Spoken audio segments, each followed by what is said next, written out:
हे प्रगटे निज भाव ते जयवंत रहो सदा हे मोक्ष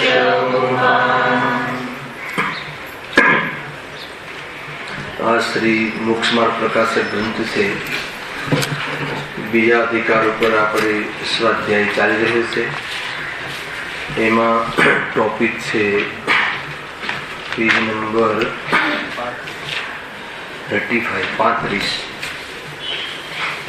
કર્મબંધન રૂપ રોગના નિમિત્તથી થતી જીવની અવસ્થાઓ. આ પ્રકરણના અંતર્ગત પંડિતજી જે આગળ કન્ક્લુઝન એ આવ્યું કે જીવને કર્મબંધનનો રોગ થયો છે અને એ રોગને લઈને જીવ દુઃખી થાય છે, પરંતુ એ રોગનું બાયફર્કેશન કરવામાં આવે કે કયો રોગ થયો છે, કયા કર્મના ઉદયમાં જીવને કેવી અવસ્થાઓ કેવી દુર્દશાઓ થાય છે. અગર જો એનો પરિચય કરાવવામાં આવે તો જીવ દુઃખ દૂર કરવાનું અથવા તો રોગ દૂર કરવાનો પુરુષાર્થ કરે.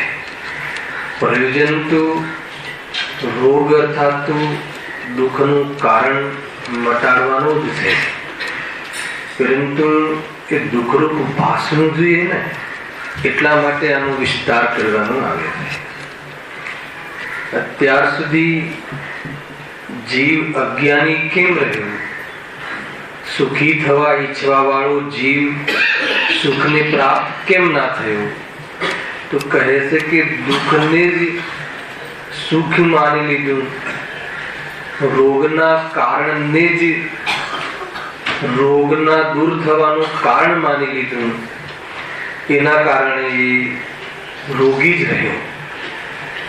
પંડિત ટુડરમલજીના મૌલિક ચિંતનમાં એ વાત મુખ્ય આવી કે એક એક પરિણતિનું એક એક ખુલાસા એવા કરે છે કે કર્મના ઉદયમાં કેવી જાતિની જીવની અવસ્થાઓ થાય છે, અર્થાત તો કેવી જાતિની જીવ પરાધીનતાનો અનુભવ કરે છે. એ પ્રકરણના અંતર્ગત આપણે પહેલો પેરેગ્રાફ તો થઈ જ ગયો હતો. એમાં પંડિતજીની જે શૈલી છે, સૌપ્રથમ તો એમને આત્માના સ્વભાવની સ્થાપના કરી કે આત્માનો સ્વભાવ કેવો છે, આત્મા કેવો છે. ત્રિકાલી ધ્રુવ વિદ્વાન આત્મા, જ્ઞાન સ્વભાવી આત્મા, અનંત ગુણોનો પિંડ જે આત્મા, ચૈતન્ય શક્તિથી સદાકાલ ચેતન રહેતો આત્મા, કેવલ જ્ઞાન આદિ એનામાં અનંત શક્તિઓ છે. સર્વ પદાર્થોને પ્રત્યક્ષ જાણવાની આત્મામાં શક્તિ છે. છેલ્લી લીટી પણ હતી જો. હવે એવા સ્વભાવ વડે ત્રિકાલ વૃત્તિ સર્વગુણ પર્યાય સહિત સર્વ પદાર્થોને પ્રત્યક્ષ યુગપત સહાય વિના દેખી જાણી શકે એવી શક્તિ આત્મામાં સદાકાળ છે. એટલે આત્માની શક્તિ તો સર્વને પ્રત્યક્ષ જાણવાની છે. પર પદાર્થની અપેક્ષા નથી પોતાના સ્વભાવને પ્રગટ કરવામાં અને પોતાના સ્વભાવને ભોગવવામાં. પોતાનામાં જ શક્તિ પડી છે, પરની એને જરૂર નથી. એમ કહીને શું કહેવા માંગે છે કે આવી શક્તિ વાળો જીવ પણ હવે બદલાય છે. શક્તિ આવી હોવા છતાં પણ કર્મ ઉદયને આધીન જીવની સ્વભાવ પ્રગટ ન થવાનું પરિણતિઓની કેવી દશા થાય છે એ અહીંયા બતાવવામાં આવે છે. આટલો મોટો સ્વભાવ, પૂરો સ્વભાવ, સૂર્ય જેમ પૂર્ણ પ્રકાશિત છે એવો આત્માનો સ્વભાવ હોવા છતાં વર્તમાનમાં જ્ઞાન કેવું છે? જ્ઞાનાવરણીય આદિ કર્મના ઉદયમાં મતિ જ્ઞાન જે અલ્પ જ્ઞાન પ્રગટ છે એ પ્રગટ જ્ઞાનમાં પણ કેવી જાતિની પરાધીનતા છે એમ કહી અને 8 કર્મના ઉદયમાં જીવની ઓરથી થવા વાળી જે સ્થિતિ છે, જીવમાં કેવી જાતિની અવસ્થા ઉત્પન્ન થાય છે કે જેને કારણે જીવ દુખી રહે છે, અર્થાત તો બંધનો અનુભવ કરે છે. એ વાત અહીંયા આગળ ચાલે છે. જો જ્ઞાન દર્શનાવરણ કર્મોદય જન્ય અવસ્થા હેડિંગ પણ કેવું આપ્યું છે? પહેલા તો એમ કહ્યું કે કર્મ બંધન રૂપ રોગના નિમિત્તથી થતી જીવની અવસ્થા. ત્યાં તો નિમિત્ત શબ્દ મૂક્યો. અહીંયા હેડિંગમાં તો શું કહી દીધું? જ્ઞાનાવરણ દર્શનાવરણ કર્મોદય જન્ય. ભેદ પણ ના કર્યો નિમિત્ત તરીકે. એનાથી જનિત, એનાથી કદાપી આ નિમિત્ત કાળની જ વાત છે. કોઈ જ્ઞાનાવરણીય કર્મ કોઈ જ્ઞાનને હીણું કરે છે એ અર્થ નથી લેવો, પરંતુ જ્ઞાનાવરણીય કર્મના ઉદયમાં જ્ઞાનની જે હીણી દશા પોતાના અશુદ્ધ ઉપાદાનથી અર્થાત પોતાના સ્વભાવનો અનાદર કરવાથી કેવી સ્થિતિ થાય છે એની ચર્ચા છે. અને આખું કથન આ રીતે છે. જ્ઞાનાવરણીય કર્મના ઉદયમાં જીવ સ્વયં પોતાના સ્વભાવનું લક્ષ્ય ન કરવાના કાળમાં એની જે જ્ઞાનના અર્થાત તે તત્સમયની યોગ્યતામાં અશુદ્ધ ઉપાદાનમાં જે જ્ઞાનની કેવી દશા થાય છે એ દશાનું અહીંયા વર્ણન કરવામાં આવ્યું છે. અને એ દશામાં જે શું રોગ છે, એમાં શું વિકૃતપણું છે, એમાં શું અલ્પપણું છે, અલ્પપણું પણ વિકૃતપણું છે. ખ્યાલ આવે?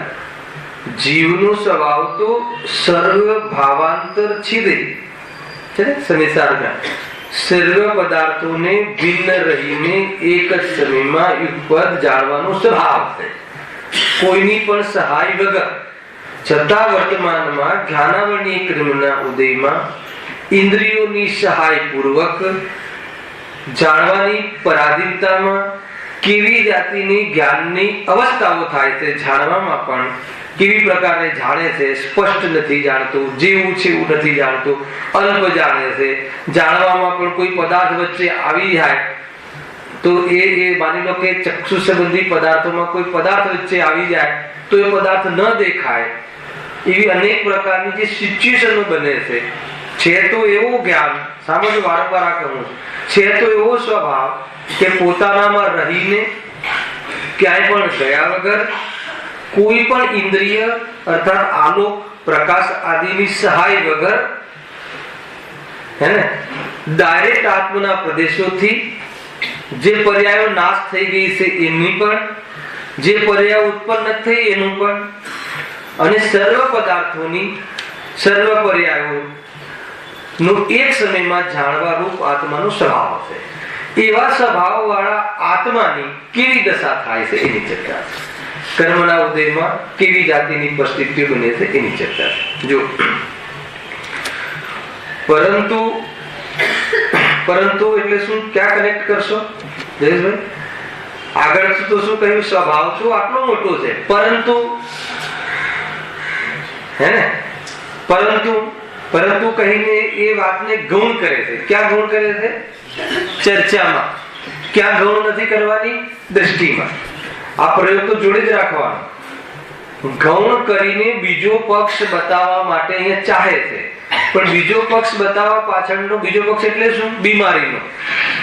પેલા તો બતાવ્યું કે તું આવો છે, તું ત્રિકાલી, તું ભગવાન આત્મા છે, તું જ્ઞાનનો સાગર છે, તું જ્ઞાનનો પિંડ છે, કેવલ જ્ઞાનની શક્તિ છે, હે ને એ રીતે બતાવ્યું ને આગળના પેરેગ્રાફમાં. તો સર્વને જાણવાની શક્તિ ધરાવે છે, તારામાં કોઈ ખોટ નથી આવી, અને બહારમાં ઇન્દ્રિયો હોવા છતાં તારું જ્ઞાન એ રૂપે થયું નથી. તું પોતાને સ્વભાવ, તું જ્ઞાન સ્વભાવી ન માનવા છતાં જડ થયો નથી. આ રીતે ચેતન સ્વભાવને બતાવે છે. પરંતુ કહીને એને ગૌણ ક્યાં ગૌણ કરે છે? બીજો પક્ષ બતાવવા માટે એ પક્ષને ગૌણ કરે છે. તો જ્ઞાનમાં તો ગૌણ કરે છે, પરંતુ એને મુખ્ય કરવા માટે બીજા પક્ષને બતાવે છે કે આવા પક્ષને, તું આવા સ્વભાવને, આ પ્રકારની વિશેષતાને તું કેમ જોતો નથી, અને અર્થાત જોતો નથી, તું એનો વિશ્વાસ કરતો નથી, તું કેવલ જ્ઞાન સ્વભાવી છે, જ્ઞાન તારામાંથી આવે છે એવો વિશ્વાસ કરતો નથી. તો પછી કેવું કરે છે? તો કે એટલે તું શાસ્ત્રનું તો ગુરુનું એ બધાનું લક્ષ્ય કરે છે, અને એ લક્ષ્યના કારણે તને જે કર્મ બંધ થયા હતા એ કર્મ બંધ થયા તેનો ઉદય આવે છે, ત્યારે જ્ઞાનની કેવી જાતિની અવસ્થાઓ બને છે એની ચર્ચા. આખી પ્રોસેસ જો આ રીતે, આ એક પંડિતજીની શૈલી છે. બે પક્ષનું યથાર્થ જ્ઞાન કરાવશે, કયા પક્ષને ઉપાદેય કરવું, કયા પક્ષને હે કરવું, એનો વિવેક હોવો જોઈએ. પછી એમ કરીને આગળ પ્રોસેસ બતાવશે. જો પરંતુ અનાદિ જ્ઞાનાવરણ દર્શનાવરણ નો સંબંધ છે. આ તો આપણે કમસે કમ 50 પ્રવચનથી સિદ્ધ કરી આવ્યા કે આ જીવને કર્મનો સંબંધ અનાદિથી છે. જ્ઞાનાવરણીય દર્શનાવરણીય, અહીંયા બે કર્મની ચર્ચા હાલ કરે છે. 8 કર્મની અવસ્થાઓ બતાવશે કે 8 કર્મના ઉદયમાં જીવમાં ઉપાદાન ઘટ યોગ્યતાથી કેવી જાતિની અવસ્થાઓ થાય છે. આવી અવસ્થાઓ થાય છે તો પણ એવી અવસ્થાઓનું અભિમાન શું કામ કરે છે? કઈ વાતનું અભિમાન કરે છે? આ તો કર્મજનિત અવસ્થાઓ છે. ચાહે ક્ષક્ષમ રૂપ ઉઘાર હોય કે ચાહે આવરણ રૂપ અજ્ઞાન હોય, બંને ચીજ બતાવશે શૈલેષભાઈ. વર્તમાનમાં કોઈનો થોડોક ઉઘાર વધારે હોય તો અભિમાન કરવા જેવું નથી, અને અવધિક અજ્ઞાન હોય, કોઈ પદાર્થ સંબંધી જ્ઞાન ન થતું હોય તો હિંતાને અનુભવ કરવા જેવું નથી, કેમ કે તું સ્વભાવને જો, બાકી બધું સમાધાન પર્યાયમાં થઈ જશે. તો એ માટે આ કહે છે વારંવાર હું પ્રયોજન શું કામ લાવું છું? પ્રયોજન ભૂલીને માત્ર કોઈ વિષય સમજવાની માટે વિષય નથી સમજવું. નહીં તો વિષય હાલ સમજાઈ દઈશું, આમ છે, આ કર્મના ઉદયમાં આમ થાય છે ને આમાં આમ થાય છે, પણ પ્રયોજન સાઈડમાં રહી જાય તો રસ પરિપાક થતો નથી. અને જો રસ ન પાકે એને અમે સ્વાધ્યાય કહેતા નથી. ખ્યાલ આવે? સ્વાધ્યાયમાં રસ પરિપાક થવું જોઈએ. શુદ્ધાત્મા પ્રાપ્ત કરવાનો રસ પરિપાક થવું જોઈએ, રસ આવવું જોઈએ. ભલે રોજ એક જ વાત કહીએ કે દેહ અને આત્મા જુદા છે તો એ ગમવું જોઈએ. કેમ કે દેહ થી આત્મા જુદો છે એ વાત મને જચી ગઈ છે. એટલે વારંવાર કોઈ કેટલી વાર એ વાત કરે તો પણ હા બરાબર છે બરાબર છે એમ કહીને એનો જ રસ પુષ્ટ થવો જોઈએ. અને વારંવાર રસ પુષ્ટ થાય ત્યારે નથી સામાયિકના કાળનું બધું આગળ વિજ્ઞાનના અર્થાત શુદ્ધ ઉપયોગનો અવસર એને આવે.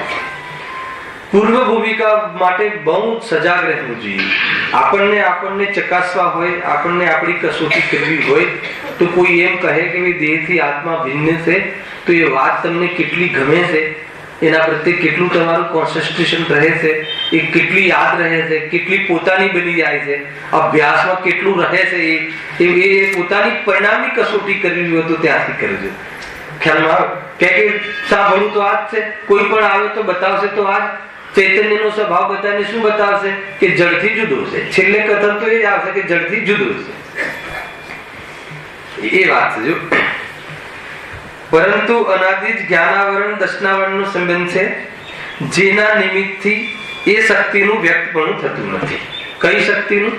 જ્ઞાનાવરણીય કર્મના ઉદયથી, જ્ઞાનાવરણીય કર્મના ઉદયના નિમિત્તથી જીવમાં જ્ઞાન સ્વભાવ જે છે એ પર્યાયમાં વ્યક્ત થતો નથી. દર્શનાવરણીય કર્મના ઉદયના નિમિત્તથી જે સામાન્ય અવલોકન રૂપ જે દર્શનનો સ્વભાવ છે એ વ્યક્ત થતો નથી. આ નિમિત્ત પ્રધાન શૈલી છે. ત્યાં કારણ કાર્ય ન સમજવું. હવે વારંવાર આ નહીં કહીશું, ખંડિત થાય ને આપણી ધારા. હવે બીજું, ઉદયથી શું થાય છે? વ્યક્ત થતો નથી. હવે એ જ કર્મોના ક્ષયક્ષમથી કિંચિત મતિ જ્ઞાન વા શુદ્ધ જ્ઞાન વર્તે છે.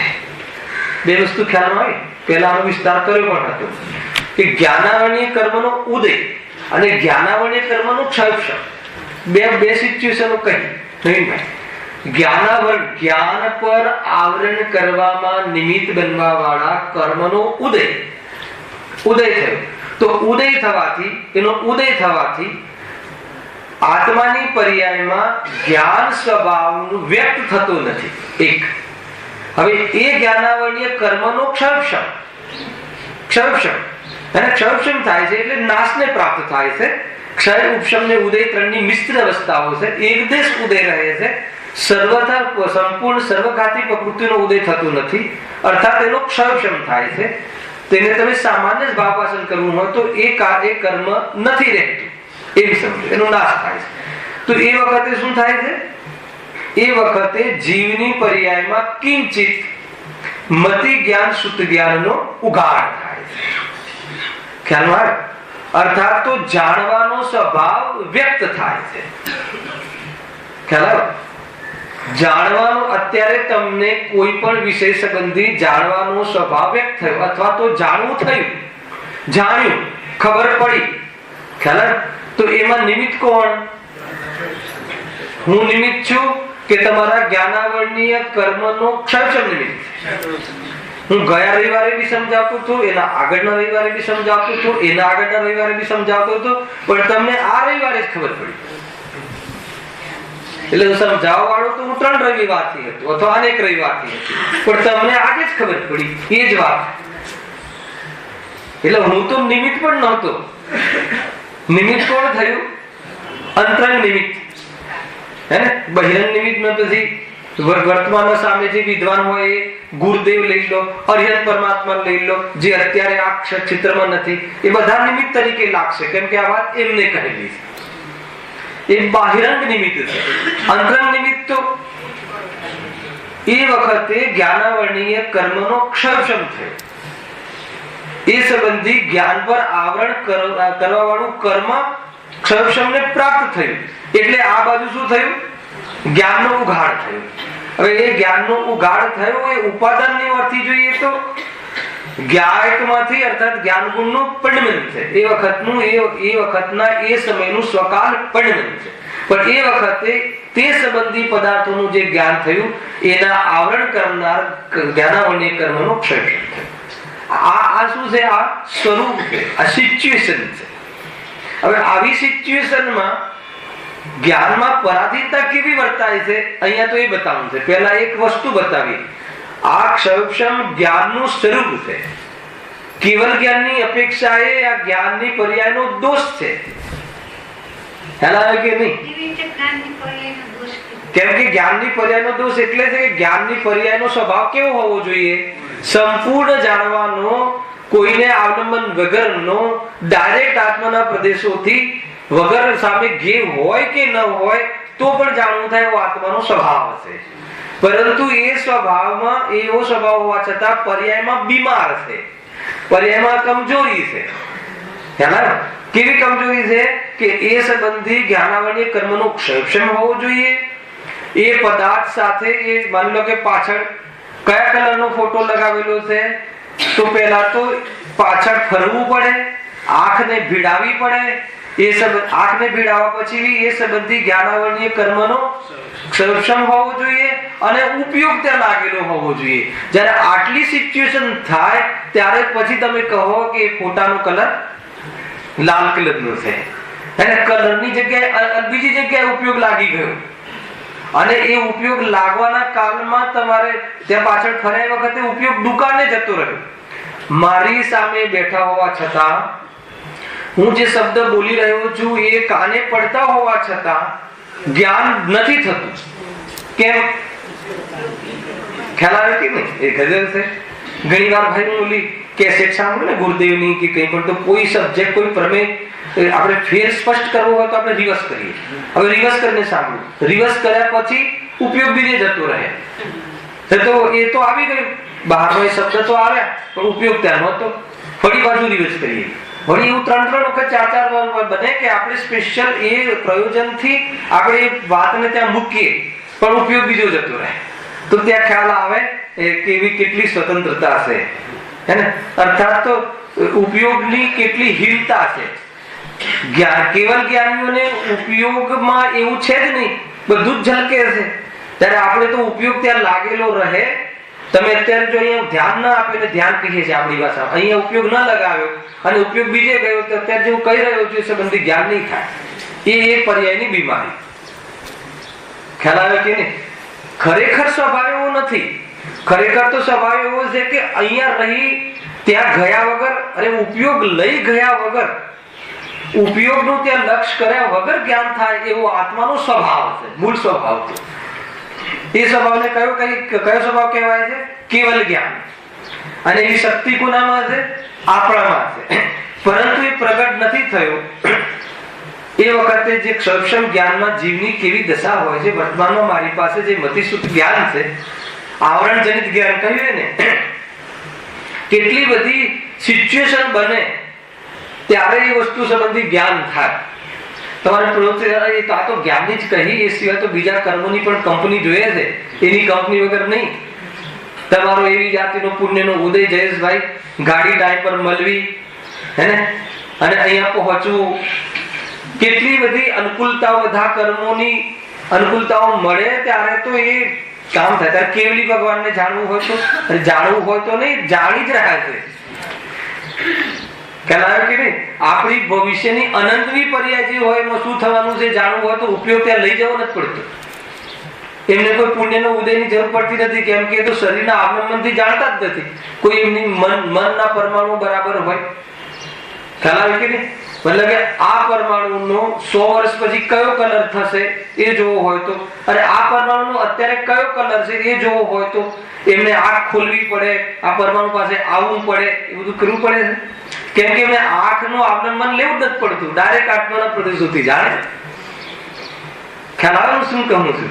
પર્યાયમાં કેવી જાતિની આ પર્યાય, જ્ઞાનની પર્યાય અત્યારે આપણી બીમાર છે, કમજોર છે, અલ્પ છે, આવરણથી યુક્ત છે, એવી તો આપણી જ્ઞાનની પર્યાય છે. એ પર્યાયનું આપણે શું કરીએ છીએ? અભિમાન કરીએ છીએ. અભિમાન કરીએ છીએ કે નહીં? મેં કેટલું બધું જાણું છું, મને કેવી ખબર પડે છે. આગળ બતાવવા વાળા છે કે તારી એવી જ્ઞાનની કેવા સમયે કેવી દુર્દશા થાય છે, તું એનું અભિમાન કરે. તું ખરેખર તો જ્ઞાનનું એને માન નથી, એને જ્ઞેયોનું અભિમાન છે. મેં આટલા જ્ઞેયો જાણ્યા, અરે હું જાણવા વાળો એમ નથી આવતું. મેં આટલા જ્ઞેયો જાણ્યા, તો એને જ્ઞેયો જાણવાનું અભિમાન છે કે જ્ઞાનનું અભિમાન છે? ખરેખર તો એને જ્ઞાનનું પણ અભિમાન ક્યાં છે? હું જાણવા વાળો એમ આવે છે કે મેં આટલા જ્ઞેયો જાણ્યા, તો જ્ઞેયોથી એને જ્ઞાનનું માપ કાઢ્યું. અરે તું તો સકલ જ્ઞેયોને જાણવા વાળો છે, સકલ પ્રદેશ પ્રત્યક્ષ જીવ તું છે, તારું જ્ઞાન છે. અત્યારે તારી જ્ઞાનની ડેવલપમેન્ટ નથી, એના તરફ તું જો. અને કેમ નથી? તો એ બીજો માર્ગ ખુલે, બીજી દિશા ખુલે. પહેલા નક્કી કરાવે છે કે જે તું અવસ્થા રહેલો છે એ કોઈ શોભનીય નથી. ખ્યાલ આવ્યો? કયું 12 અંગનું જ્ઞાન થાય એવી શુદ્ધ જ્ઞાનની અંતિમ સીમા હોય તો પણ, ખ્યાલ આવ્યો કે નહીં? તો પણ એ જ્ઞાનની કેવલ જ્ઞાનની સામે શું કિંમત છે? ગજબ છે. જે દ્વાદશાના જ્ઞાની હશે અહીંયા, માનો મુનિરાજ, એટલું જ્ઞાન પ્રગટ થઈ ગયું, પછી મોક્ષે ન ગયા અને આયુષ્ય સમાપ્ત થઈ ગયું. સાંભળજો બરાબર. દેવગતિમાં દેવ બની ગયા, ચતુર્ગુણ સ્થાને. પછી એમનું જ્ઞાન કેટલું રહેવું જોઈએ? એટલું 12 અંગનું, અહીંયા તો 12 અંગનું જાણતા હતા અહીંયા, અને પછી ત્યાં ખ્યાલ આવ્યો કે નહીં? તો જ્ઞાન કેટલું હીન થઈ જાય છે. અરે એટલું બધું શું આજ ભાવમાં તમને સિદ્ધને બતાવશે પંડિતજી અહીંયા. આજ ભાવમાં તમને પહેલા કેવું જ્ઞાન હોય છે ને, બુઢાપામાં એ જ્ઞાન કેવું થઈ જાય છે ને, એ જે જ્ઞાન પર આપણે અભિમાન કરીએ છીએ, આવરણ જનિત જ્ઞાન છે.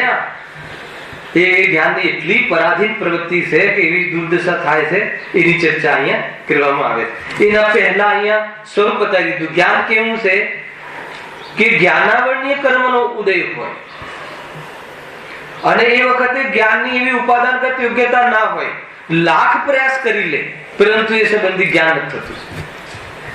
લાખ પ્રયાસ કરી લે, ગમે એટલા સર લગાવી દે, ટીચરો લગાવી દે, વિદ્વાનો લગાવી દે, કેસેટો મૂકી દે, હે ને, આચાર્ય કુંકુંદેના ચરણમાં પહોંચી જાય, પરંતુ એ સંબંધી બોધ નથી થતો. એને જ્ઞાનની એવી દિશા છે. ખ્યાલ આવે કે પરંતુ જ્ઞાનાવરણીય કર્મનો ક્ષયક્ષમ હોય અને સામે વ્યક્તિ કઈ બોલે પણ નહીં, ખાલી ફોતળા અને દાળ બે ભિન્ન છે એવું દેખાય, તો પણ એને કેટલું જ્ઞાન થઈ જાય છે કે રાગથી ભિન્ન આત્મા કેવલ જ્ઞાન લઈ લે એવી જાતિનું નિમિત્ત બની જાય છે. એટલું જ્ઞાન. ક્યાં ઉપાદાન જયારે જાગે ત્યારે તો જાગે જ જાગે. પરંતુ કેવું કેવું છે, જો જયારે એ વખતે શું થયું, એ સંબંધી જ્ઞાનાવરણીયનો ક્ષય, ત્યારે એને એ સંબંધી જ્ઞાનનો ઉગાડ થયો. અને જો એનો એક કર્મનો આવરણનો ઉદય હોય તો એ સંબંધી જ્ઞાન વ્યક્ત થતું નથી. નિમિત્ત નૈમિત્તિક આવી આપણા જ્ઞાનની પરિસ્થિતિ છે. ખ્યાલ છતાં કોઈ જ્ઞાન ગુણ કોઈ અપૂર્ણ થઈ ગયું હોય એમ નથી. જ્ઞાયકને તો બરાબર, જ્ઞાયકમાં તો કમી નથી જોવાની. કમી ક્યાં જોવાની છે? પર્યાયમાં. કમી ક્યાં નથી જોવાની?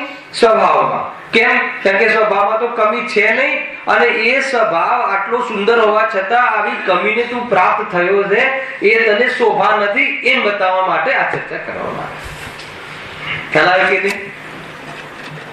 જ્યાં પણ તમે ભગવાનના દર્શન કરો ને તો પણ આ પદ્ધતિથી દર્શન કરવા. ખ્યાલ આવે કે નહીં? ભગવાનના દર્શન કરવામાં શું કરો છો? પ્રભુ આપ તો મોક્ષે પહોંચી ગયા એમ નહીં. અરે આત્માનો અંતિમ લેવલ તો આ છે. ખ્યાલ આવે? અંતિમ ધ્યેય તો સિદ્ધ અવસ્થા છે. ખ્યાલ આવે? અને આપણે કેવી અવસ્થામાં પડી રહ્યા છીએ એ કમ્પેર કરવાનું છે. આપણે આપણું અંતિમ ધ્યેય કહો, અંતિમ અવસ્થા કહો, સુપીરિયર અવસ્થા કહો, ઉત્કૃષ્ટ અવસ્થા કહો, હિતેશભાઈ કઈ અવસ્થા છે? સિદ્ધ અવસ્થા, અરિહંત અવસ્થા. અરિહંત પણ ગૌણ પડેલી લેવી, કેમ કે એ પણ ભાવ મોક્ષ તો છે. મુખ્ય રૂપ તો ભાવ મોક્ષ મહત્વનું છે. અનંત સુખ તો ત્યાં જ પ્રગટ થઈ જાય છે. પછી તો દ્રવ્ય મોક્ષ અલગ વસ્તુ છે, સિદ્ધ ભગવાન. પરંતુ એ જે અવસ્થા છે, અરિહંત અવસ્થા, સિદ્ધ અવસ્થા જે છે, મુખ્ય પૂર્ણ અવસ્થાઓ છે, અનંત જ્ઞાનની અવસ્થાઓ છે. એ અવસ્થાઓ જોઈને શું આપણને આવવું જોઈએ? અરે ખરેખર આત્માની તો આ અવસ્થા છે, અને મારી કેવી અવસ્થાઓ બની રહી છે, હે ને? અરે આ તો મસ્તીમાં પોતાનામાં બેસી રહ્યા છે, અને હું તો રોજ કેવા પદાર્થોની પાછળ ભાગું છું. તો થોડુંક મને શરમ આવી જોઈએ કે આપણી આ અવસ્થા છે અને હું ક્યાં પૂતગલોના પદાર્થોની પાછળ હે ને એ ફરાર આપું છું. એ અંતર. તો એટલા માટે અહીંયા આ પર્યાયની બીમારી. પર્યાયમાં તો અત્યારે તું કેવો છે, આવી અવસ્થાઓ કર્મને લઈને કેમ થઈ? હવે કઈ વાર હું કહી ચુક્યો છું, કર્મને લઈને થઈ એમાં શું લેવું શૈલેષભાઈ? તો પછી બીજો વિચારો કે કર્મ કોને લઈને થયા? કર્મ કોને લઈને થયા? તો કે પૂર્વમાં તે ભાવ એવા કર્યા હતા એને લઈને થયા. તો કુલ મળીને કોને લઈને થયું? કે તારા ભાવને લઈને થયું. ખ્યાલ આવે? એટલે કુલ ઉપાદાનની મુખ્યતાથી સમજવાની વાત છે. પરંતુ વચ્ચે સ્ટેશન નિમિત્તનું એટલા માટે મૂકવામાં આવે છે કેમ કે એ નિમિત્ત એ તરીકે હોય છે. બાહ્ય પદાર્થો સાથે તો આત્માને કોઈ સંબંધ જ નથી, બહિરંગ નિમિત્ત સાથે. અંતર નિમિત્ત અહીંયા જે 7 તત્વોમાં પણ અજીત તત્વ કહ્યું ને, એમાં દ્રવ્ય કર્મ લીધા, હે ને? દ્રવ્ય આશ્રવ, દ્રવ્ય બંધ, દ્રવ્ય નિદ્રા, દ્રવ્ય મોક્ષ, એ રીતે. અને અહીંયા પણ શું લેવું છે? કર્મને, દ્રવ્ય કર્મને નિમિત્ત. એ કર્મના ઉદયમાં જીવને જ્ઞાનાવરણી કર્મના ઉદયમાં જીવને જ્ઞાન વ્યક્ત થતું નથી, અને એના ક્ષયક્ષમમાં જીવને જ્ઞાન સ્વભાવ વ્યક્ત થાય છે. એવું કોનું સ્વરૂપ છે? કોનું સ્વરૂપ છે બોલો? મતિ જ્ઞાનનું. આ મતિ જ્ઞાનનું કહીને શું કહ્યું? એવી મતિ જ્ઞાનની પર્યાયનું. એવી મતિ જ્ઞાનની પર્યાય કોને છે? મતિ શુદ્ધ જ્ઞાનની. અત્યારે આપણી પર્યાય જ્ઞાનની કઈ છે? મતિ શુદ્ધ જ્ઞાન છે, અવધિ જ્ઞાન છે, મન પર્યાય જ્ઞાન છે, કેવલ જ્ઞાન છે. ખ્યાલ ને? આ મતિ જ્ઞાન. જો તથા કોઈ વેળા અવધિ જ્ઞાન પણ હોય છે. અવધિ જ્ઞાનાવરણીય કર્મનો ક્ષયક્ષમ હોય તો અવધિ જ્ઞાન હોય. આ જો જ્ઞાન છે ને, સાંભળજો બરાબર, જ્ઞાન જે છે એ તો એકરૂપ જ છે, એમાં કોઈ ખંડ પણ નથી, અખંડ જ છે. પરંતુ ક્ષયક્ષમના આધાર ઉપર એ જ્ઞાનને ભેદ રૂપે જોવામાં આવે છે. કે જો આ લેવલનું જ્ઞાન ખુલ્લું હોય, ઇન્દ્રિયના અવલંબનથી જોવું પડતું હોય તો મતિશુદ્ધ જ્ઞાન છે, સમજો. અને જો ઇન્દ્રિયના અવલંબન વગર એકદેશ પદાર્થોનું અથવા એકદેશ પ્રત્યક્ષ થોડા પદાર્થોનું આત્માના પ્રદેશોથી ડાયરેક્ટ જ્ઞાન થતું હોય તો એ જ્ઞાનને અવધિ જ્ઞાન. એક ક્ષયક્ષમને એવું જ્ઞાનના ઉગાડને અવધિ જ્ઞાન કહેવાય છે. અને કોઈ બીજાના મનની રૂપી પદાર્થ સંબંધી મનના વિકલ્પોનું જ્ઞાન થઈ જાય ભાવલિંગી નિરાજને, તો એવા જ્ઞાનના ઉગાડને શું કહે છે? મન પડે. તો ક્ષયોક્ષમના આધાર ઉપરથી આ 4 ભેદ પડે છે. તથાપિ એક 4 જે ભેદ છે અને સંપૂર્ણ કર્મનો ક્ષય થઈને કેવલ જ્ઞાન એ 5મો ભેદ છે. આ જે મતિ જ્ઞાન, શુદ્ધ જ્ઞાન આદિ જે ભેદ છે એ ભેદ અખંડ જ્ઞાનને શું કરે છે? પ્રસિદ્ધ કરે છે. ખરેખર તો મતિ શુદ્ધ અવધિ મન પર્યાય જ્ઞાન કોને પ્રસિદ્ધ કરે છે? અખંડ જ્ઞાન, જ્ઞાન જાણવું જાણવું જાણવું એને પ્રસિદ્ધ કરે. જાણવું જાણવું જાણવું અત્યારે શું પરિસ્થિતિ છે, કેવી જાતિનું ક્ષેત્ર છે, તો આ મતિ શ્રુત અવધિ મને પર્યાયના ભેદ દેખાય છે. પણ એ ભેદો પણ અખંડ જ્ઞાનને જ અવલંબે છે, એ પણ અખંડ જ્ઞાનને જ બતાવી રહ્યા છે. જો ભેદોને ગુણ કરવામાં આવે તો શું છે, એની અંદર પણ જ્ઞાન જ જ્ઞાન છે. અને એ જ્ઞાન પણ એક સમયની પર્યાયમાં જાણવા વાળું જ્ઞાન લઈએ તો એ ભેદરૂપ છે, પરંતુ એ જ્ઞાન પણ કોનાથી અભેદ છે? જ્ઞાયકથી. એટલે જ્ઞાયક આજે પણ જ્ઞાનની પર્યાયમાં જાણવું જાણવું એ ઓછું વધતું પૂર્ણ વિપરીત જે પણ થાય છતાં પણ જાણવાનો સ્વભાવ છૂટતો નથી. એટલે આજે પણ જ્ઞાન ગુણ કેવો છે? ચેતનમયી પૂર્ણ અખંડ સ્વરૂપી છે. હવે જ્ઞાન ગુણ પૂર્ણ સ્વરૂપી છે તો જ્ઞાન ગુણનું જ્ઞાનવાન જેના અવલંબને જે પદાર્થ છે, જીવ દ્રવ્ય, એ કેવું છે? અખંડ છે. કેમ? કે જીવ દ્રવ્ય કોને કહે છે? ગુણોના સમૂહને દ્રવ્ય કહે છે. એટલે જ્ઞાન આદિ ગુણોથી એ દ્રવ્ય બની ગયું છે. જ્યાં જ્ઞાન ગુણ અખંડ રહે છે તો દ્રવ્ય પણ કેવું રહે છે? ક્યારે? ખંડ ખંડ જ્ઞાન વખતે પણ, અલ્પ જ્ઞાન વખતે પણ, જ્ઞાન બીજે લાગ્યું હોય ત્યારે પણ, જ્ઞાન પોતાને જ્ઞાન ન માને ત્યારે પણ જ્ઞાન કેવો રહે છે? કેટલી જબરજસ્ત વાત છે. જો આને આ દિશા પકડી લે તો જ્ઞાયક મળી જાય, અને આ દિશા પકડી લે તો જ્ઞાયક રહેવા છતાં જ્ઞાયક હાથ ન લાગે. બધી ઇન્દ્રિયો કઈ બાજુ ખુલે છે? બહારની બાજુ ખુલે છે. ખ્યાલ આવે? અને એ બહારની બાજુ ઇન્દ્રિયો ખુલે, એનું અવલંબન લે તો જ્ઞાન કોનું થાય? બધું બહારનું થાય. ખ્યાલ આવે કે નહીં? આ કયા જ્ઞાનની પરિસ્થિતિ છે?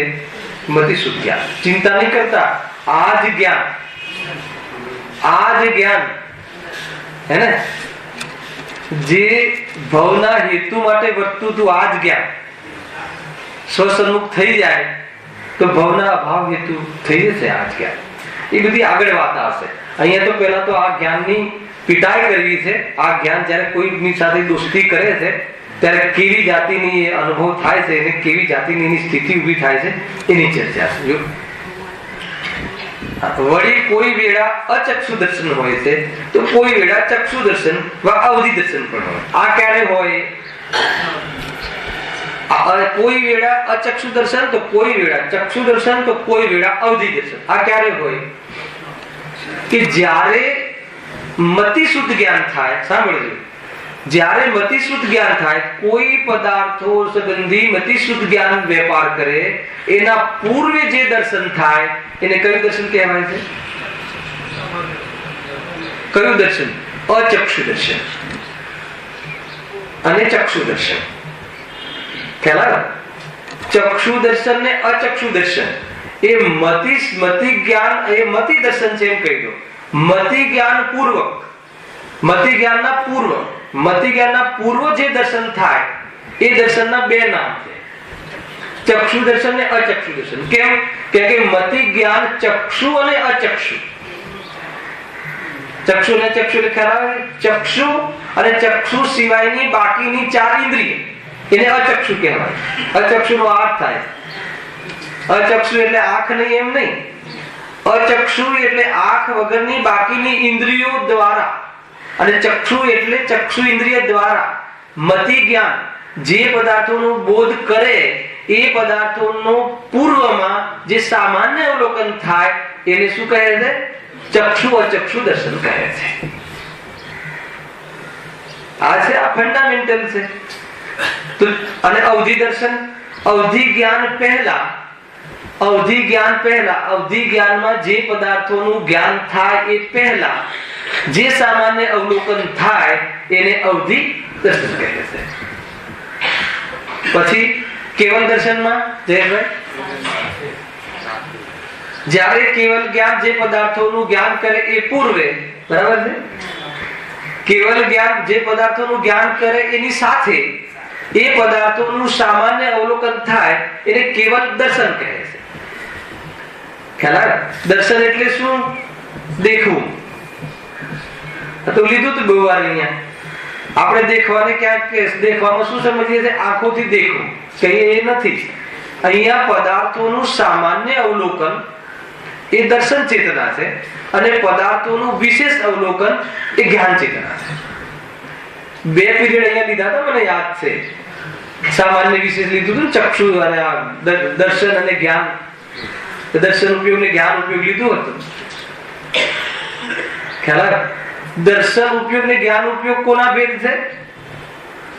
ચેતના. ચેતના કોનું પરિણામ છે? ચૈતન્યનું. ચૈતન્યમાં કયા ગુણ યાદ આવ્યું? દર્શન અને જ્ઞાન ગુણ.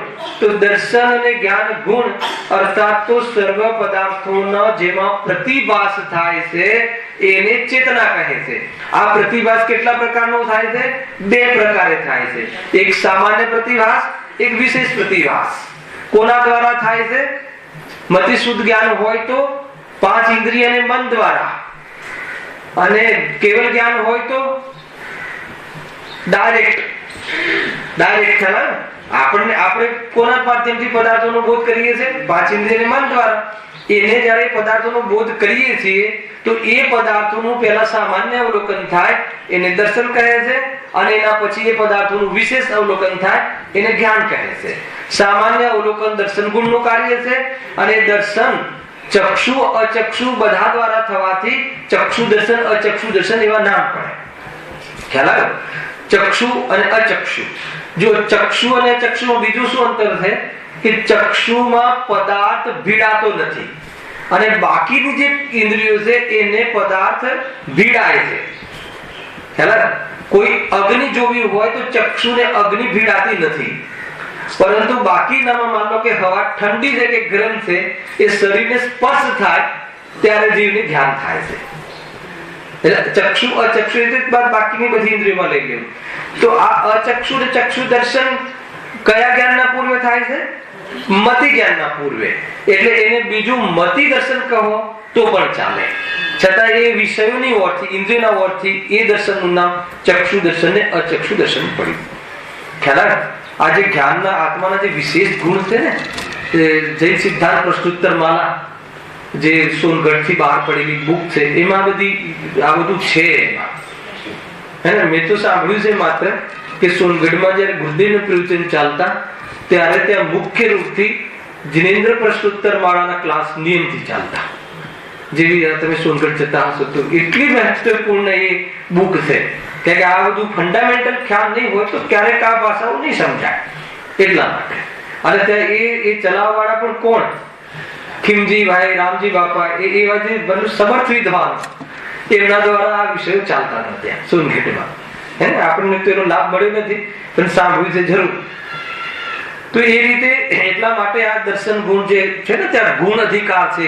તો ગુણ અધિકારમાં એક સામાન્ય વિશેષ, સામાન્ય ગુણ 6 ગુણની ચર્ચા, વિશેષ ગુણ. આપણે ત્યાં ગુરુવારે મેલાડમાં ચાલે છે દિલ્હી, રાત્રે અમે લોકો 9 થી 11 લઈએ છીએ ગુરુવાર રાત્રે. એની ચર્ચા કરીએ જૈન સિદ્ધાંત પ્રશ્નોત્તર માળા. અને એની પદ્ધતિ એવી કરી છે ભરતભાઈ કે જે કાર્ય સમિતિ છે ને, પાઠશાળા મારા 250 બાળક ભણાય છે, તો એની જે કાર્ય સમિતિ હોય ને, જે કાર્ય બધું સંભાળતા હોય, એ લોકોને કહે છે તમારે ખાલી આટલી જ મજૂરી નથી કરવાની, તમારે સ્વાધ્યાય પણ કરવાનો. તો ગુરુવારે એમના માટે ક્લાસ રાખીએ છીએ અને 2 પ્રશ્ન એમને આપીએ છીએ અમે કે આ તમે 1 અઠવાડિયું ભાર પણ ન લાગે, બોજો પણ ન લાગે, કે આવતા ગુરુવાર સુધી એક વ્યક્તિનો નંબર હોય એના વિશે તૈયારી કરી લાવે. ગુરુદેવના પ્રવચનોના માધ્યમથી, વિદ્વાનોના માધ્યમથી ભણીને પૂછીને તૈયારી કરીને લાવે. અને પછી એ બોલે, હું સાંભળું, અને એમાં કાઉન્ટર પ્રશ્ન કરીએ. એથી એની વિચાર શક્તિ જે છે ને ડેવલપ થાય. એ રીતનો અમારે ક્લાસ ચાલે છે ગુરુવાર. અને એમાં અમને એવી સફળતા મળી કે એ જીવમાં શું ટેલેન્ટ છે એ ટેલેન્ટ બહાર આવવા લાગે. કેમ કે અહીંયા તો હું બોલું પછી ઘરે જઈને કોઈ થોડી પ્રયાસ કરે છે, તો પછી ટેલેન્ટ હોય તો પણ શું રહી જાય છે? અંદર જ રહી જાય. પણ આ તો સોંપ્યું છે કે ભરતભાઈ તમારે કાલે આ દર્શન ગુણ વિશે તમારે ચર્ચા કરવાની છે. માઇક તમને આપવામાં આવશે, તમારે બોલવાનું છે, તમારે બતાવવાનું છે, જોઈને લખીને, કોઈ પ્રોબ્લેમ નથી. તો એ રીતનો પ્રયોગ અમે જૈન સિદ્ધાંત પ્રશ્નોત્તર માલા પર અમે ચાલુ કરેલો છે. તો એનાથી બહુ લાભ થાય છે. મને પણ જે લાભ થાય છે એનાથી જ થાય છે.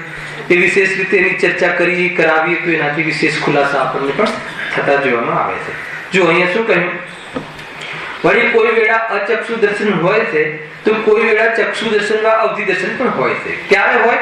તે જ્ઞાનના પૂર્વે. જ્યારે અવધિ જ્ઞાન થાય એના પૂર્વે અવધિ દર્શન, જ્યારે મતિશુદ્ધ જ્ઞાન થાય એના પૂર્વે ચક્ષુ અચક્ષુ દર્શન, અને કેવલ જ્ઞાન થાય તો કેવલ જ્ઞાનની સાથે કેવલ દર્શન. તો એના પૂર્વે અહીંયા તો આપણે અહીંયા તો આવરણ યુક્ત જે મતિ શુદ્ધ જ્ઞાન અવધિ જ્ઞાનની પર્યાયો છે એની ચર્ચા કરી હોવાના કારણે અહીંયા મતિ શ્રુત અને અવધિની મુખ્યતાથી ચર્ચા કરી છે કે જ્યારે દર્શનાવર્ણીય જ્ઞાનાવર્ણ્ય કર્મનો ઉદય હોય ત્યારે જીવને સામાન્ય પ્રતિભાસ પણ થતું નથી વિષયનું, ભલે ત્યાં ફિઝિકલ પ્રેઝન્ટ હોય. ખ્યાલ? ઘણી વાર આપણને આવું ક્યારે બને ખબર છે? જનરલી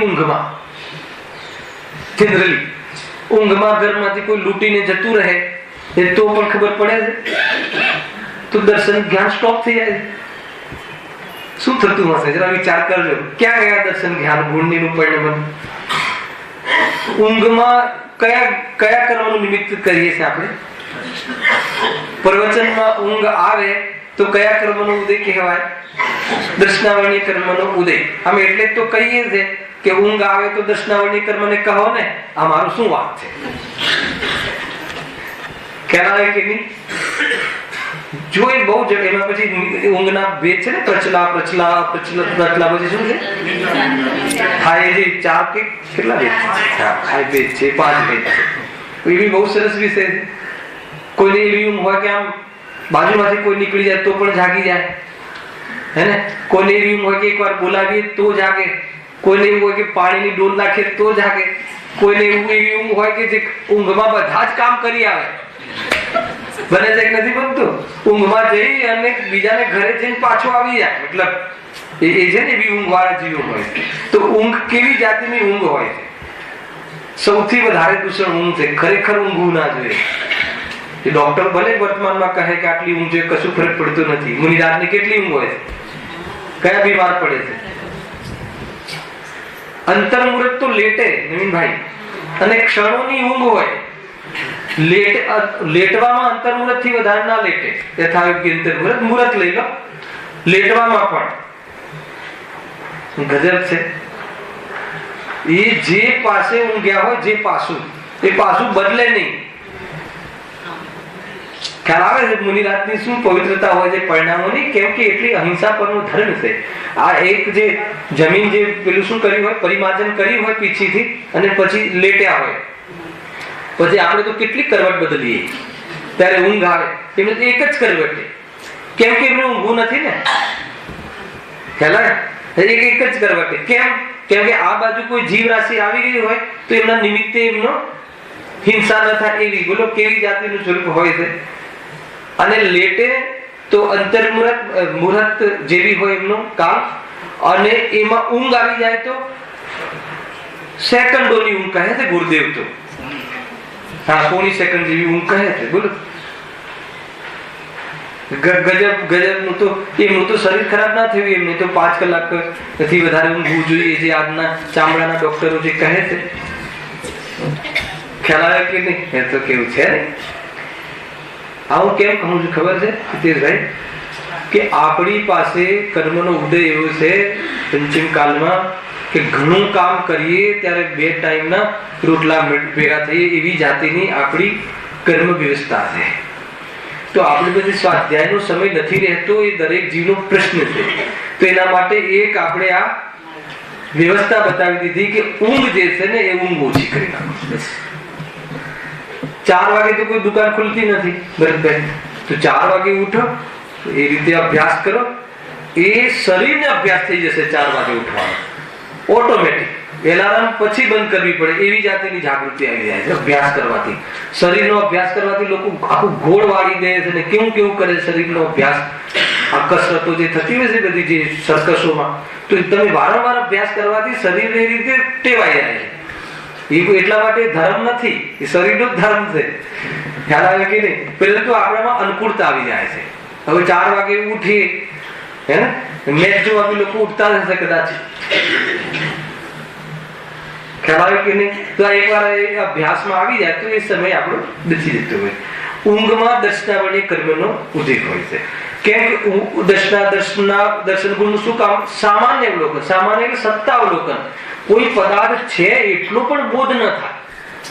એમાં કેવી જાતિનો તીવ્ર દર્શનાવર્ણી કર્મનો ઉદય હોય કે કોઈ અહીંયાથી આમ આવીને જતું રહે તો પણ આપણું બોધ ન થાય, કોઈ ગયું એવો પણ બોધ ના થાય. પછી આપણે પૂછીએ તમે આવ્યા હતા?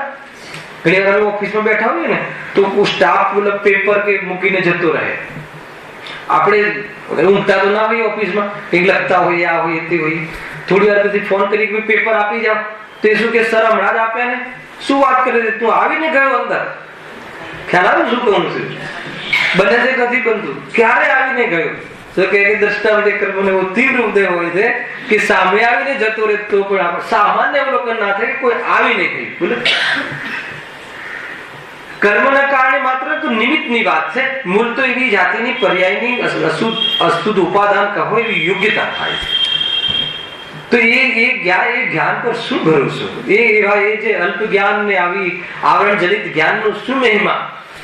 કોને કે હું તો કેવલ જ્ઞાન સ્વભાવી છું, આવો સ્વભાવી છું, એ બતાવવા માટે આ વર્તમાન જ્ઞાનની હિંમતા બતાવવામાં આવે છે. આવા જ્ઞાનનો તું મહિમા કરે છે, હું અલગ, હું ડોક્ટર, હું આ થોડું વધારે જાણતો હોય તો જરા અલગ ચાલે, અલગ જાજમ પર બેસે, ઊંચો બેસે, આમ બેસે, તેમ બેસે. એ સહજ રહી જ ના શકે એટલો મગજમાં એવી જાતિની આકુરતા. વિદ્વાન છું, આગળ ના બોલાયો, ડોક્ટર છું, નામ ન લીધું સભામાં, તો એ એટલી આકુરતા એ થોડું જ્ઞાનનો ખુલાસો છે. ખ્યાલ આવે છે કે નહીં? એ જ્ઞાનના થોડાક ઉગાડમાં એ જાતિનું અંદરમાં એનું અભિમાન થઈ જાય છે કે મેં આટલું જાણું છું. તો કહે છે કે તું તો સર્વને જાણવા વાળો છે, તો આટલું જાણું છું એની સામે તો એટલે તો બીમારી છે.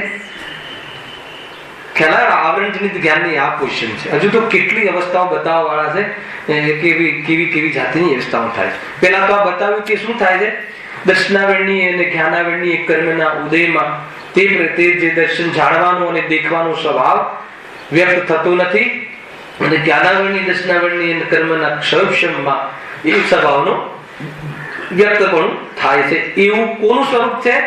વર્તમાનમાં આપણા જ્ઞાનનું સ્વરૂપ છે. જ્યારે જાણવું હોય, જ્યારે જોવું હોય એટલું સ્વતંત્રપણું કેમ નથી? જ્યારે ઈચ્છા ત્યારે બધું સમજાઈ જાય કેમ નથી? તો કે આવરણ જનિત જ્ઞાન. કેવલીને તો ઈચ્છાની પણ જરૂર નથી, બધું જણાય જ રહ્યું છે. આપણે જાણવું હોય તો કેટલી પરાધીનતા કરવી પડે છે, કેટલી, તો પણ જણાશે કે નહીં જણાય. છેલ્લે અહીંયા કર્મ પર આવીને ટકશો કે એ સંબંધી કર્મનું આવરણ હશે ત્યાં સુધી એને ખબર નહીં પડે. જ્ઞાનની એવી સ્થિતિ છે, મતિ જ્ઞાનની એવી પરિસ્થિતિ છે, મતિ જ્ઞાનનું એવું સ્વરૂપ છે. મતિ શુદ્ધ જ્ઞાન જો હવે બહુ સરસ પ્રકરણ ચાલુ થાય છે. હવે એની પણ પ્રવૃત્તિ કેવી રીતે હોય છે તે અહીં દર્શાવી છે. આ પ્રવૃત્તિમાં બધા જ ખુલાસા પંડિતજી એક લીટીમાં કહ્યા. એ જ્ઞાનની જે પ્રવૃત્તિ થાય છે એ પ્રવૃત્તિમાં ક્ષણે પંડિતજીએ એમાં પરાધીનપણું છે એનું ધ્યાન કરાવે કે જો તું આજે મતિ શુદ્ધ જ્ઞાની તારી પ્રવૃત્તિ થાય છે એ વખતે ક્ષરક્ષમની એ વખતે કેવું પરાધીનપણું છે એની ચર્ચા હવે આગળ આ પ્રકરણ ચાલુ કરીએ છીએ આપણે. જો મતિ શ્રુત અને અવધિ જ્ઞાનની પરાધીન પ્રવૃત્તિ હેડિંગ ખ્યાલ આ કોની પરાધીન પ્રવૃત્તિ છે? જ્ઞાન સ્વભાવમાં જે જ્ઞાન સ્વભાવમાંથી જે પર્યાય ઉઠી છે લહેર એની ખ્યાલ એની પરાધીન. અચ્છા, એનો સ્વભાવ કેવો છે જાણવાનો? એ પર્યાયનો નવીનભાઈ જાણવાનો સ્વભાવ છે. એ સ્વભાવને વર્તી જોવામાં આવે તો સકલ નિરાવરણ જ્ઞાનનો સકલ નિરાવરણ અંશ છે. એ અંશ બી શુદ્ધ અંશ છે, પણ એ અંશમાં પરાધીનપણું એક જ સમયમાં પર્યાયની ખંડખંડ થયા વગર એક જ સમયની પર્યાયમાં બીજું સ્વરૂપ, બીજું પડખું. પર્યાય બે નહીં, જ્ઞાન બીજું નહીં, જ્ઞાન એ જ. ગુરુદેવ કહે છે ને જે મતિ શુદ્ધ જ્ઞાન, જે શુદ્ધ જ્ઞાન કેવલ જ્ઞાનને પોકારે છે એ જ જ્ઞાનની વાત છે. હર સમય જે જાણવા રૂપે પરિણમે છે એમાં એક પરાધીનપણું છે. આ પરાધીન કોને લીધે? પોતાને લીધે. મતિ જ્ઞાનમાં જે જાણવું થાય છે એનો સ્વભાવ છે, અને એમાં જે પરાધીનપણું છે એનો વિભાવ છે.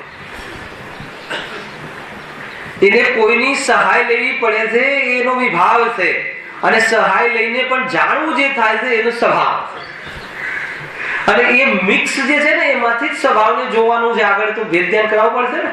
જ્ઞાયકને બતાવો, જ્ઞાયક દેખાય છે. જ્ઞાયક તો આપણા જ્ઞાનનો વિષય જ નથી બનવાનો. આત્મા તો છદ્મસના જ્ઞાનનો વિષય જ નથી બનતો.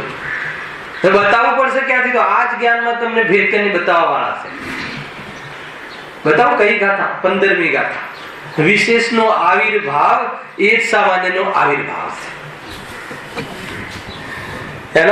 એક પહેલા તો એમ કહે છે કે વિશેષના આવિર્ભાવમાં સામાન્ય તિરોભૂત થાય છે.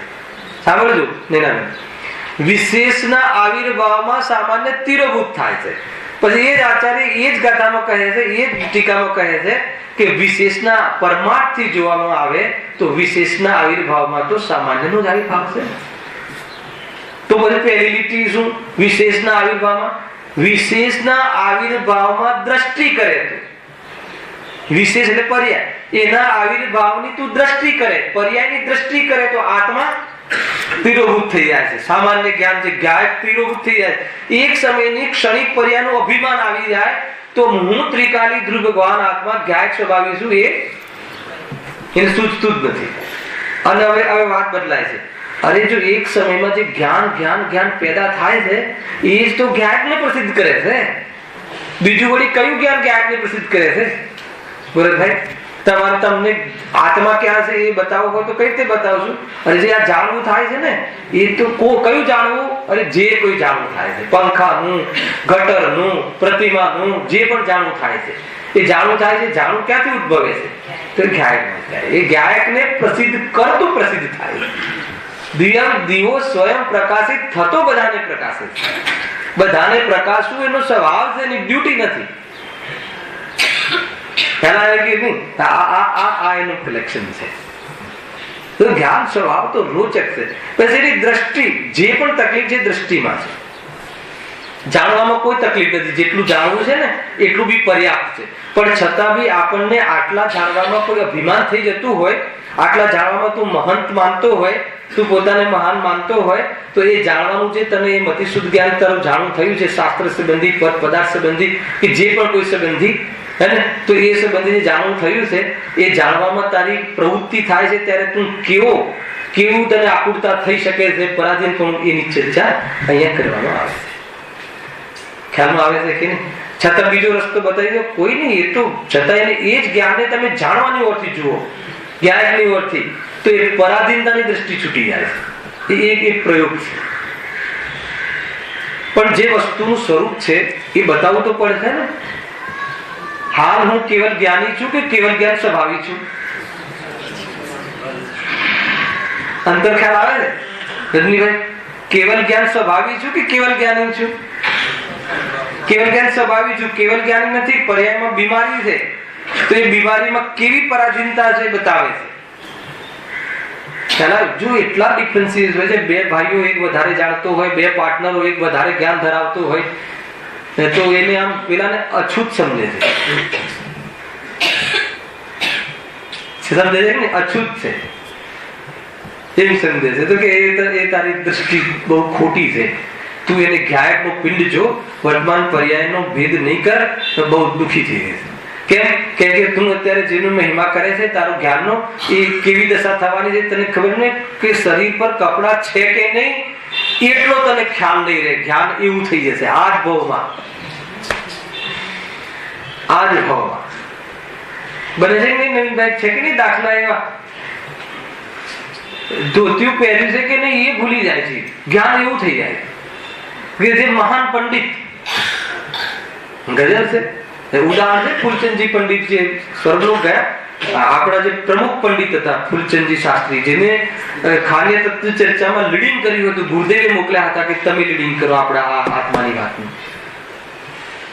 જે વિદ્યાસાગરજી આચાર્યને ભણાવતા હતા. ખ્યાલ આવ્યું શું કહું છું? એનું જ્ઞાન કેવું હશે? આચાર્ય વિદ્યાસાગર મહારાજ જે અત્યારે છે એ ફૂલચંદજી પંડિતજી પાસે શીખતા હતા. આચાર્ય અવસ્થામાં એ ફૂલચંદજીનું અંતિમમાં તત્વાર્થ સૂત્રની માસ્ટરી, કોઈ બી સૂત્ર કહો તો એ વખતે પણ બોધ રહે. પરંતુ બાથરૂમમાંથી બહાર નીકળે તો એમ જ બહાર આવી જાય કે જાણે મેં કપડાં પહેરી લીધા. કોઈ એમને કહે કે પંડિતજી કપડાં પહેરો ત્યારે તો ખ્યાલ આવે મેં નથી પહેર્યા. શું જ્ઞાનનું શું પોષણ થયા, એ કયા જ્ઞાનનો મહિમા, કયું એમ ખ્યાલ આવે છે. તો એના માટે આગળ ચર્ચા આપણે નેક્સ્ટ કાલે રવિવારે બહુ સરસ પ્રકરણ ખુલશે. અને એની પરાધીન પ્રવૃત્તિ બતાવવા પાછળ એટલું છે કે આ જ્ઞાનનું અભિમાન નહીં કર, છતાં પણ કોઈ દુઃખી થવાની જરૂર નથી. આ જ્ઞાન જે છે ને એ જ્ઞાન ગાયકનો અંશ છે એટલું જોઈ લે, કરવાનું એટલું જ છે. આ જ્ઞાને જેને જોયું એનો મહિમા શું કામ કરે છે. આ જ્ઞાને શરીરની નસો જોઈ. કયા ડોક્ટરે? જેવી શરીરનો ડોક્ટર એની એક એક નસ, આ નસ, આ નસ, આ નસ જોઈ તો કે તને મહિમા આવી ગયો. પણ કે આ જ્ઞાન ગાયકનો છે એનો મહિમા ના આવ્યો એટલે કે તારું ભલું નહીં થાય. એવા ડોક્ટરો પણ આત્મહત્યા કરી લે છે, જેને એજ્યુકેટેડ કહેવામાં આવે છે.